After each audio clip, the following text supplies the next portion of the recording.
तो guys finally मेरी छुट्टी हो चुकी है और मैं निकल रहा हूँ अभी रूम की तरफ। तो अभी ठंडा बहुत हो रहा है, तो अभी सुबह के 7:30 बज रहे हैं और मेरी छुट्टी हो चुकी है।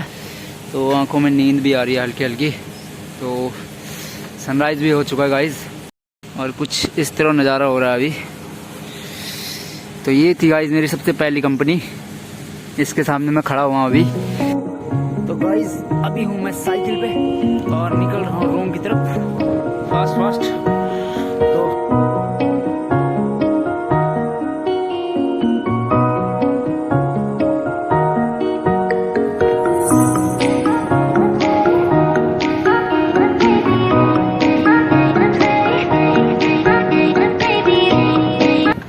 तो गाइस फाइनली अभी रूम पे जा रहे हैं और सनराइज़ भी हो चुका है और अभी टाइम हो रहा है 7:45।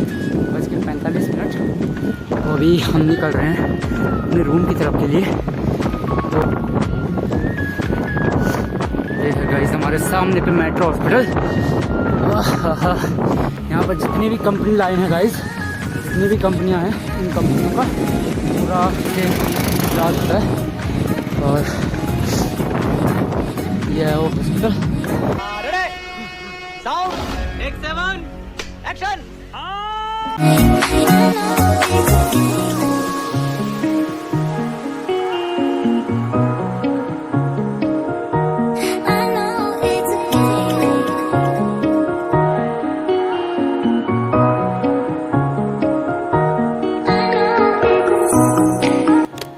तो गाइस फाइनली मैं आ चुका हूँ अपने कमरे पे और अभी टाइम हो रहा है 8 बज गए हैं और सनसेट भी हो चुका है गाइस।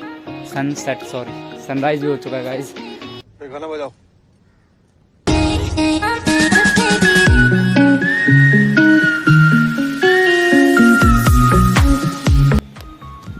तो आज की वीडियो का मेन मोटिव है कि जितने भी नए डिप्लोमाधारी लड़के जो नए पास आउट कर रहे हैं, उन्हें अपना फ्यूचर अगर इंडस्ट्री लाइन में बनाना है तो वह इंडस्ट्री लाइन में कैसे एंटर कर सकते हैं, वो मैं आज की वीडियो में आपको बताने वाला हूँ। तो बने रहे मेरे ब्लॉग में, मेरी वीडियो में। सबसे पहले मैं अपना एक्सपीरियंस शेयर करता हूँ क्योंकि मुझे भी इंडस्ट्री लाइन में 2 से 2.5 साल होने वाले हैं। तो मैं बताता हूँ अपनी जर्नी, किस तरह मैंने एंटर किया और किस तरह मैं अभी इंडस्ट्री लाइन में ग्रो करने की सोच रहा हूँ। तो गाइस सबसे पहले मैं आपके साथ शेयर करता हूँ कि मैंने अपना डिप्लोमा गवर्नमेंट पॉलिटेक्निक पोखरी चमोली से किया है और उसके बाद मैंने कुछ टाइम हरिद्वार में आके स्टार्टिंग में नफिनो में ज्वाइन किया था। नफिनो एक हीरो की कंपनी है जो हीरो की स्पेयर पार्ट्स बनाती है इलेक्ट्रॉनिक वाली। तो मेरा स्टार्टिंग वहीं से ही था, वहीं पे मैंने कॉन्ट्रैक्ट बेस पे सबसे पहले ज्वाइन किया था। तो उसके बाद मैंने वहाँ से स्विच करके हैवल्स इंडिया लिमिटेड है जो कि यहीं पड़ता है हरिद्वार में, वहाँ पर कॉन्ट्रैक्ट बेस पे ही ज्वाइन किया था एज ए क्वालिटी इंजीनियर। तो वहाँ पर पैसा सैलरी सही ना मिलने के कारण मैंने वहाँ पे छोड़ दिया था। तो उसके बाद मुझे NNPL नील मेटल प्रोडक्ट लिमिटेड जो कि JVM का ब्रांड है, JVM की कंपनी है, जय भारत मारुति लिमिटेड, वहाँ पर मैंने अपना रिज्यूम दिया था और वहाँ से मुझे कॉल आ गई थी। तो मैंने वहाँ पर अटेंड कर लिया। तो मेरा वहाँ से 1 साल का DAT रहा है, DAT मानने की अपनी डिप्लोमा अप्रेंटिस ट्रेनिंग 1 साल की। तो उन्होंने 1 साल 365 दिन के लिए रखते हैं वो। तो आप बने रहे मेरे ब्लॉग में, मैं स्टेप बाय स्टेप अपना बताता रहूँगा कि मैंने किस कंपनी को किस टाइम पे स्विच किया। तो बने रहे मेरे ब्लॉग में। तो मैं जब हरिद्वार में आया था तो मेरे बैग में कपड़े कम थे और सपने ज़्यादा थे कि मैं पैसा कमाऊँगा, बहुत पैसा कमाऊँगा, अपना पैसा होगा, मैं यहाँ उड़ाऊँगा, वहाँ उड़ाऊँगा, घूमूंगा फिरूँगा, ऐश करूँगा ये। तो स्टार्टिंग में सब घूमते फिरते हैं, मैंने भी बहुत घूमा फिरा हूँ, पर धीरे धीरे क्या है अपना फ्यूचर देखना पड़ता है, किस तरह मतलब स्टेबल होना है, किस तरह हम अपना फ्यूचर बनाए इस लाइन में। ये नहीं कि आपने, बहुत सारे लड़के हैं जो कि डिप्लोमा करके कॉलेज से पास आउट होके कंपनी लाइन में आते हैं और 1 साल मतलब वहाँ पर जॉब करके छोड़ देते हैं, स्विच करके निकल जाते हैं घर की तरफ या कुछ और चीज़ की तरफ। तो वो क्या है, वहाँ पर स्ट्रगल नहीं कर पाते क्योंकि कंपनी लाइन जो है सबसे मतलब मैं बोलता हूँ बर्बाद लाइन है। बर्बाद लाइन मतलब स्टार्टिंग में जो है लड़का कंपनी को मतलब काम के प्रति बहुत ही ज़्यादा शुरुआत में होता है, दिक्कत होती है, जहाँ भी जाओ शुरुआत में दिक्कत ही होती है। तो शुरुआत में दिक्कत झेलनी पड़ती है, धीरे धीरे वहाँ पर अगर आप काम सीखते हो, काम आ जाता है आपको, तो आपको कोई गलत नहीं बोलता है। तो स्टार्टिंग में आपको काम सीखना है, सबसे पहले आपको ध्यान देना है लर्निंग पे। तो स्टार्टिंग में मैंने भी वही किया, लर्निंग पे ध्यान दिया, तो अभी भी लर्निंग पे ही ध्यान दे रहा हूँ। मैं इतना बड़ा कुछ हूँ नहीं अभी, पर फिलहाल मैं अपना एक्सपीरियंस शेयर कर रहा हूँ अपने ब्लॉगर होने के नाते अपने वीडियो में, कि किस तरह कंपनी लाइन में ग्रो किया जा सकता है। तो फिलहाल मैंने सबसे पहले जो कंपनी स्टार्ट की थी, कंपनी में उसका नाम है नफीनो, जो कि हरिद्वार में सिडकुल में पड़ती है।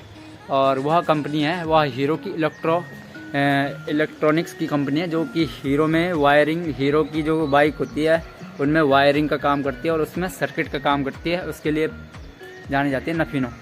तो नफीनो में मैंने ज़्यादा नहीं 2-3 महीने काम किया, वहाँ पे कॉन्ट्रैक्ट बेस में था। उन्होंने कहा था कि वह कंपनियां झांसा देती है कि आपको 1 साल काम करने के बाद आपको एफटी में रख लेंगे, ऑन रोल में रख लेंगे। तो कभी झांसा में मत पड़ो कि अगर बोल रहे हैं कि 1 साल बाद, 2 साल बाद, ऐसा कभी मत रहो। अगर कोई कंपनी आपसे अप्रेंटिस करवा रही है तो अप्रेंटिस कर लो, पर ये एफटी और 1 साल 2 साल इसमें आपका टाइम वेस्ट होगा गाइज।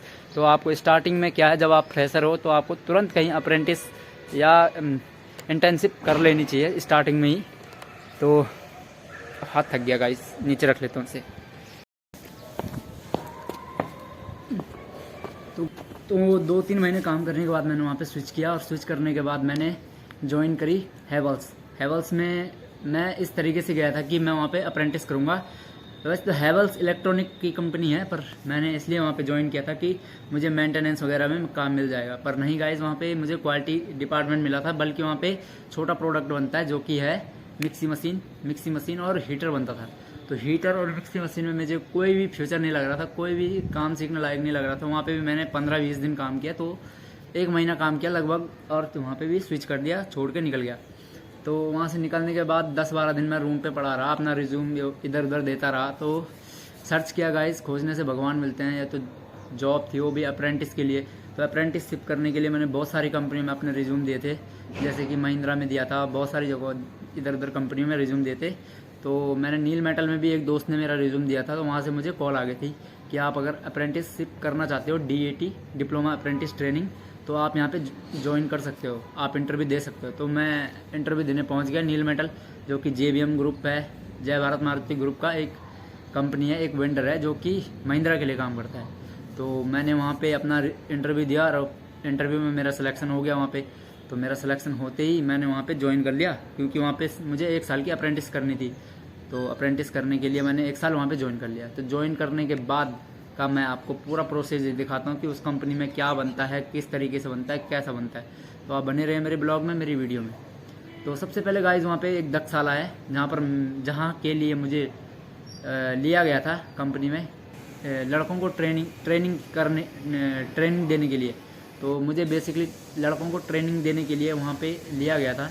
तो मैंने स्टार्टिंग में लड़कों को, वहाँ पर पेंटिंग होती थी गाड़ियों की, सबसे पहले वहाँ पे वेल्डिंग होती थी, वेल्ड शॉप थी, दूसरी वहाँ पे सीलर शॉप थी, तीसरी पेंट शॉप थी, और चौथी प्रेस शॉप। ये 4 शॉप थी सर वहाँ पे, और 4 शॉप थी। तो 4 शॉप में मुझे रखा गया था पेंट शॉप और सीलर शॉप सिखाने के लिए। तो सीलर और पेंट सिखाता था मैं वहाँ पे लड़कों को स्टार्टिंग में। और 5S जो होता है कंपनी लाइन में, 5S की ट्रेनिंग देता था, और किस तरह से कंपनी लाइन में अपना डिसिप्लिन से रहना है, क्या रहना है, वो लड़कों को, नए फ्रेशर लड़कों को मैं ट्रेनिंग देता था।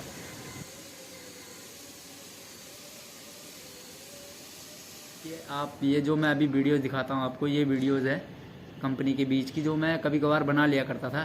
तो आपके साथ शेयर करता हूँ, देखिए आप वीडियो।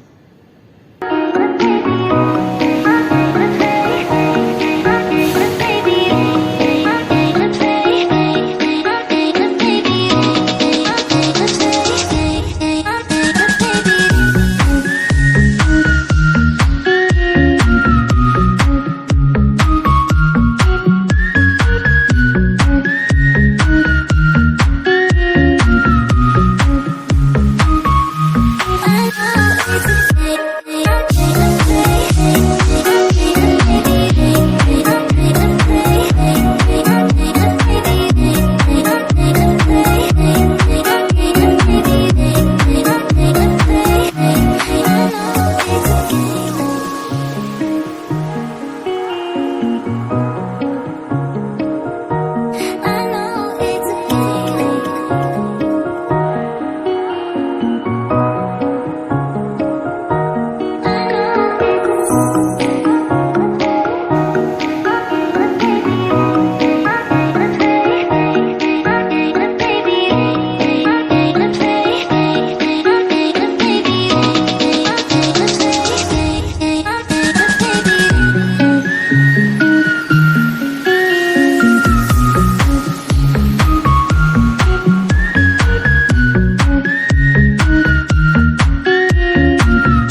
तो जो नए लड़के होते हैं वो सोचते हैं कि अप्रेंटिस करना ज़रूरी है या नहीं है। तो मेरा मानना है अप्रेंटिसशिप करनी बहुत ही ज़रूरी है, क्योंकि स्टार्टिंग में हमें पता लगता है कि कंपनी लाइन में किस तरह काम करना है, किस तरह कंपनी लाइन के डिसिप्लिन होते हैं, किस तरह कंपनी लाइन के नियम होते हैं। तो कंपनियों में बहुत सारे नियम होते हैं, उन नियमों का पालन होना चाहिए, मेरा मानना तो ये है। तो इसीलिए 1 साल जो होता है लड़कों का स्टार्टिंग में फ्रेशर के टाइम पे उन्हें कंपनी लाइन में DET या DAT के तौर पे रखा जाता है। उन्हें एकदम से डिप्लोमा के बाद इंजीनियर नहीं बनाया जाता है, उन्हें 1 साल की ट्रेनिंग दी जाती है। तो वही टाइम पीरियड जो होता है वह होता है अप्रेंटिस का। वो किसी का तो 13 महीने का होता है, किसी का 11 महीने का होता है, किसी का 365 दिन 1 साल का होता है। तो कंपनी का अलग अलग रूल है, अपना अपना नियम है किस तरीके से वो कंपनी कराती है। तो उस जो अप्रेंटिस होती है कंपनी से उसका भी थोड़ा बहुत पैसा देती है कंपनी, तो उन्हें उनके काम का थोड़ा बहुत पैसा देती है। बात बकाई हुआ है, अगर कोई NATS के साइड से करता है सरकार के द्वारा तो कर सकता है, नहीं तो कंपनी की अपनी भी अप्रेंटिस स्कीम निकाली होती है और कुछ सरकारी स्कीम भी निकाली होती है। तो यही कहना था मेरा आज के ब्लॉग में। तो मिलते हैं किसी नेक्स्ट ब्लॉग में, नेक्स्ट वीडियो में। तब तक के लिए स्वस्थ रहो, मस्त रहो। धन्यवाद। जय हिंद, जय भारत, जय उत्तराखंड।